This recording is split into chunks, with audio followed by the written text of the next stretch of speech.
Millions of people believe they own a $1,000 watch they bought for $99. Invicta convinced them it was real, genuine luxury sold at a massive discount. But the real question isn't whether it's a good watch. It's how they made you stop asking. A quick note. The criticisms in this video reflect opinions and discussions from online watch communities and collectors, not official statements from Invicta. As always, form your own judgment.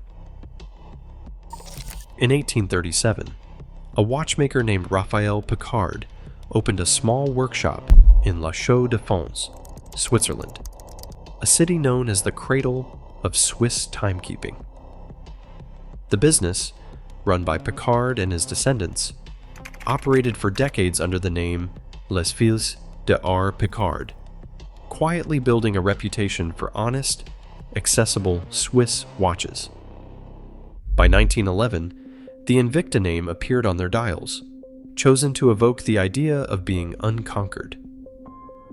Through the 20th century, Invicta remained a real Swiss brand, producing both pocket and wristwatches for everyday buyers, not just collectors.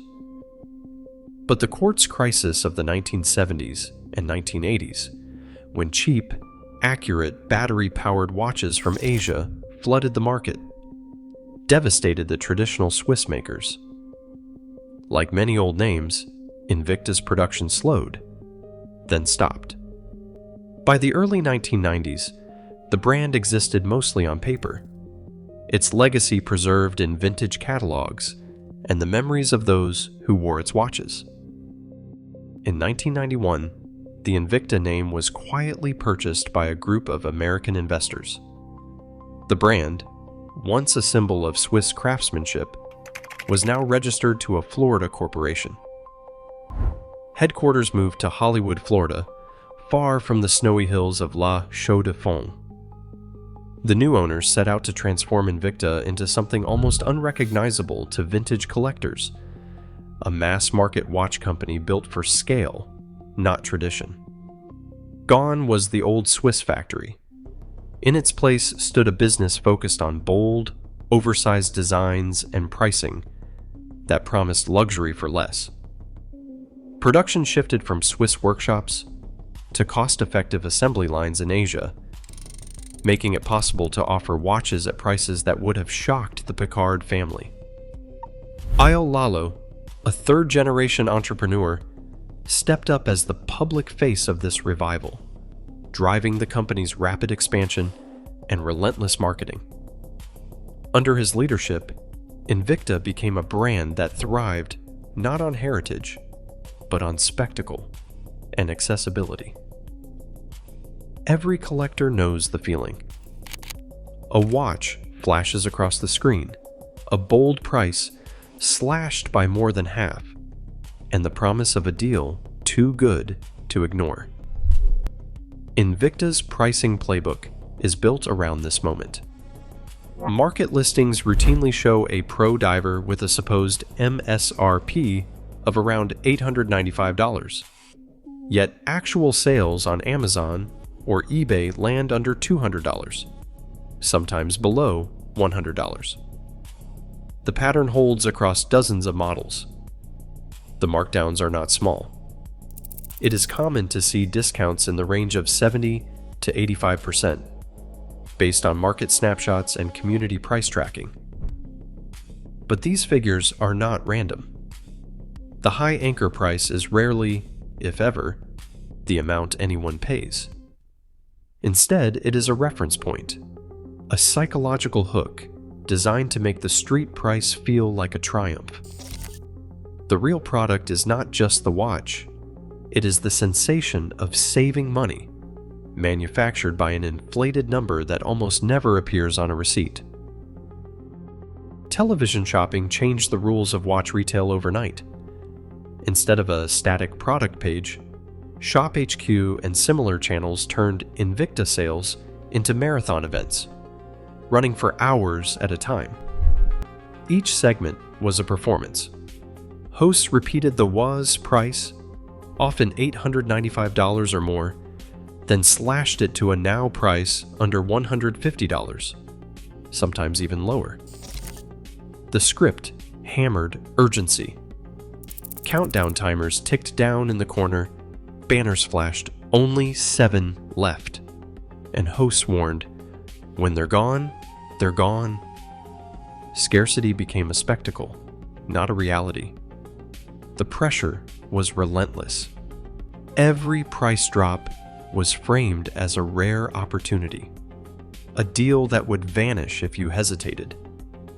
The same model could appear again and again, always with the same dramatic markdown, making the sale feel both massive and fleeting. On ShopHQ, Invicta watches weren't just discounted, they were positioned as prizes in a race against the clock. This wasn't niche marketing.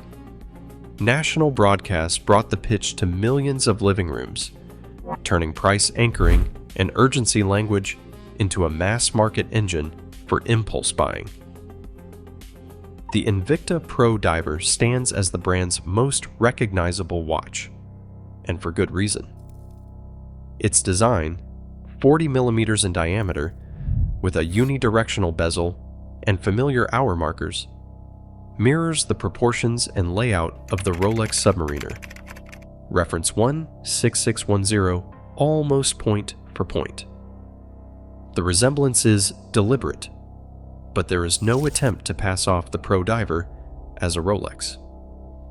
Invicta's name is stamped clearly on the dial and case, separating homage from imitation.